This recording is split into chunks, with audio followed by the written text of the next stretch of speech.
Essula y'ekkumi.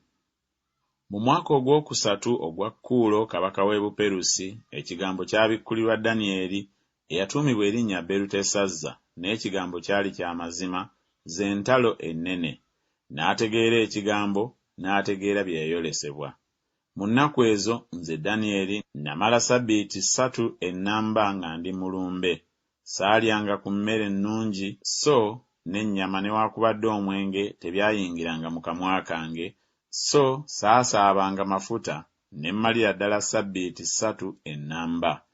Ne ku lunaku olw'abiri-mu-nnya olw'omwezi ogw'olubereberye, bwe nali ku mabbali g'omugga omunene ye Kiddekeri, ne nnyimusa amaaso gange ne ntunula, era laba omusajja ayambadde bafuta nga yeesibye ekiwato kye ne zaabu ennungi eya Ufaz, era n'omubiri gwe gwalinga berulo, n'obwenyi bwe ng'okumyansa bwe kufaanana, n'amaaso ge ng'ettabaaza z'omuliro, n'emikono gye n'ebigere bye byalinga ekikomo ekizigule ebbala, n'eddoboozi ly'ebigambo bye ng'eddoboozi ery'ekibiina ekinene.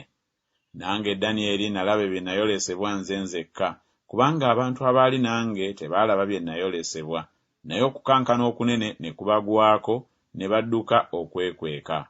Awo nze ne nsigala omu, ne ndaba ebigambo ebyo ebikulu bye nayolesebwa, so ne mutasigala mu nze maanyi gonna, kubanga obulungi bwange ne bufuuka obuvundu mu nze, ne siba na maanyi nate.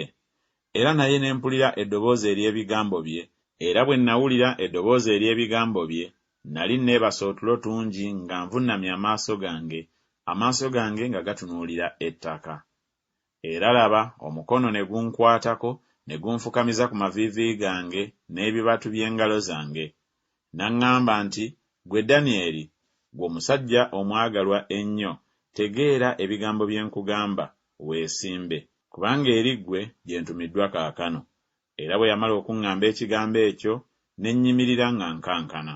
N'alyoka aŋŋamba nti, "Totya Danyeri, kubanga okuva ku lunaku lwe wasookerako okuteekateeka omutima gwo okutegeera n'okwewombeeka mu maaso ga Katonda wo, ebigambo byo byawulirwa, nange nzize olw'ebigambo byo."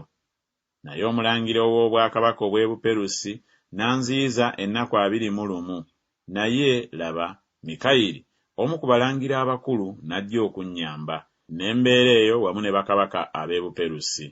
Kaakano nzize okutegeeza ebiriba ku bantu bo mu nnaku ez'enkomerero, kubanga bye wayolesebwa bya nnaku ezikyali ewala nate. Era bwe yamala okuŋŋamba ebigambo ebyo, ne nkutama amaaso gange ne nsirika. Era laba eyafaanana ng'abaana b'abantu n'akoma ku mimwa gyange, ne ndyoka njasama akamwa kange, ne njogera, ne ŋŋamba oyo annyimiridde mu maaso gange nti, "Ayi Mukama wange, olw'ebyo bye nayolesebwa ennaku zange ne zinziramu, ne siba na maanyi nate. Kubanga omuddu wa Mukama wange ono ayinza atya okwogera ne Mukama wange ono? Kubanga nze amangu ago ne mutasigala mu nze maanyi gonna, so n'omukka gwonna ne gutabeera nate mu nze." Eyalinga ekifaananyi ky'omuntu n'alyoka ankomako nate, oyo n'ampa amaanyi. N'ayogera nti, "Ggwe omusajja omwagalwa ennyo, totya, emirembe gibeere gy'oli, beera n'amaanyi, weewaawo beera n'amaanyi." Awo bwe yayogera nange ne mpeebwa amaanyi, ne njogera nti, "Mukama wange ayogere, kubanga ompadde amaanyi."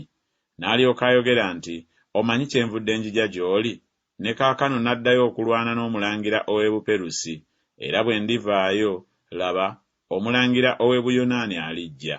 Naye naakubuulira ebyawandiikibwa mu byawandiikibwa eby'amazima, so si wali ali ku luuyi lwange okulwanyisa abo, wabula Mikayiri omulangira wammwe.